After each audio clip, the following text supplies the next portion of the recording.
मैं आपको एक मोहब्बत भरी वीडियो दिखाना चाहता हूँ। What kind of a video, Faisal? ये कल ही आपको याद है कि शंदूर पोलो फेस्टिवल ख़त्म हुआ था और वहाँ बड़े ज़बरदस्त मुकाबले हुए थे। सबसे अच्छी वीडियो मुझे ये लगी जो अब हम प्ले करने जा रहे हैं।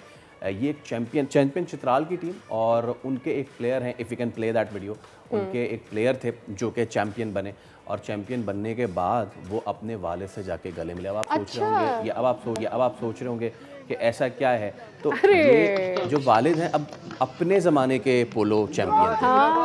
यस, ये अपने ज़माने के पोलो चैंपियन थे और बेटा अपने ज़माने champion meeting with champion transferring to another championship, actually transferring to another generation मेरे ख्याल में। और अच्छा, उसके बाद के आपने कमेंट्स देखे? ये तो कितनी खूबसूरत वीडियो हम देख रहे हैं। मेरे ख्याल में जितने प्राउड बेटे होंगे उससे बहुत ज़्यादा प्राउड उनके वालिद साहब होंगे। अच्छा, आपने अब सादिया ये वीडियो तो देख ली ना, इससे हमने अंदाज़ा ये लगाया कि बाप बेटे का जो रिश्ता है वो कितना खूबसूरत हो सकता है। हम सुनवाते हैं आपको ये वीडियो, फिर इस पर हम नेक्स्ट बात करते हैं। तो इसकी सबसे अच्छी बात ये थी कि जब बाप ने बेटे के माथे को चूमा, कितनी अच्छी बात थी ना।